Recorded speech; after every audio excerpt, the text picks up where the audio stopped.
آج کا ہمارا موضوع ہے انڈین نیشنل کانگریس کا پہلا مرحلہ یعنی اعتدال پسند 1885 سے 1906 تک۔ اعتدال پسند برطانوی انصاف، انتظامیہ اور خیر سگالی پر اچھا اعتدال پسند کیوں کہا جاتا ہے؟ کیونکہ انہوں نے اپنے مطلوبات کے حصول کے لیے پرامن اور آئینی طریقے اختیار کیے تھے، اس لیے انہیں اعتدال پسند کہا جاتا ہے۔ شروعاتی مرحلے میں برطانوی حکومت نے انڈین نیشنل کانگریس کا خیر مقدم کیا، مگر وقت کے ساتھ ساتھ کانگریس کے مطلوبات میں اضافے کے ساتھ برطانوی حکومت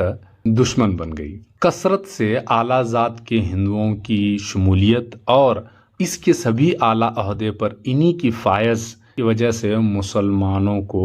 کانگریس سے دور رہنے کی ترغیب بھی ملی، کیونکہ 1857 میں سب سے زیادہ نقصان مسلمانوں کا ہی ہوا تھا انگریزوں کے خلاف ورزی کرنے کی وجہ سے۔ اب اس اعتدال پسند کے سرگرد اور ممتاز شخصیتیں یہ تھی، اس میں امیش چندر بنرجی، سریندر ناتھ بنرجی، فیروز شاہ مہتا، دادا بھائی نوروجی، گوپال کرشن گوکھلے، پنڈت مدن موہن مالویہ، بدر الدین طیب جی اور ایم جی جسٹس راناڈے۔ اعتدال پسندوں کا طریقہ عمل تو سب سے پہلے یہ قانونی چوکٹ میں رہ کر عریضے داشت اور گزارشیں پیش کرتے تھے، اجلاس منعقد کرتے،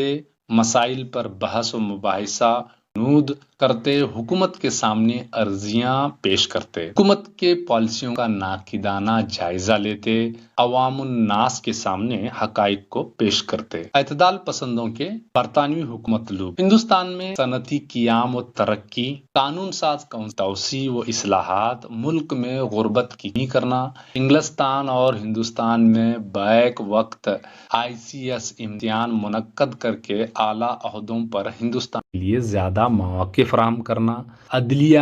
کی ایگزیکٹو سے علیحدگی، فوجی اخراجات میں کمی، بلدیاتی یعنی شہری اداروں کے لیے مزید اختیارات، تعلیمی معیار میں بہتری، زمین کی آمدنی میں کمی اور لگان میں کمی، کسانوں کو ظالم زمینداروں سے تحفظ، نمک پر ٹیکس اور شوگر ڈیوٹی کا خاتمہ، تقریر اور اظہار کی آزادی، انجمنیں بنانے کی آزادی، دولت کے سوتے خشک کو روکنا، ہندوستان کی دولت ہندوستان کی ترقی کے لیے استعمال میں لانا، مصنوعات اور اشیاء کی درآمد کمی، برآمد اضافے پر زور دینا، ہوم چارجز میں کمی کرنا، ہندوستان میں برطانوی عہدیداروں کی تنخواہیں، پینشن اور انتظامی اخراجات کے لیے بہت سارا پیسہ انگلستان منتقل کر دیا جاتا۔ ہندوستان میں برطانوی فوجوں کو ادائیگی اور برطانوی کمپنیوں کے لیے منافع وغیرہ سے بے شمار دولت ہندوستان کی انگلستان کو منتقل ہو رہی تھی، اس کو روکنا۔ آپ کی کم و بیش 20 سال کی جد و جہد سے کون کون سی حصولیابیاں یا کامیاب؟ تو اعتدال پسند لوگوں نے وسیع قومی بیداری پیدا کرنے میں کامیاب رہے۔ اعتدال پسندوں نے جمہوریت،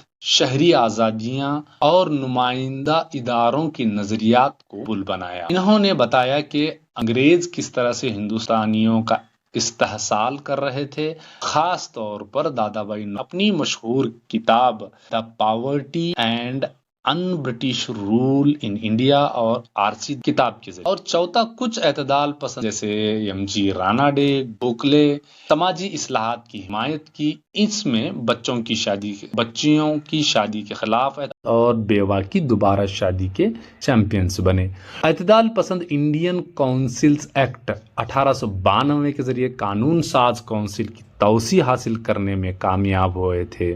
اعتدال پسندوں کے دور کو فیاضیانہ قومیت کا عہد بھی کہا جاتا ہے، دا ایج آف جنرس نیشنلزم۔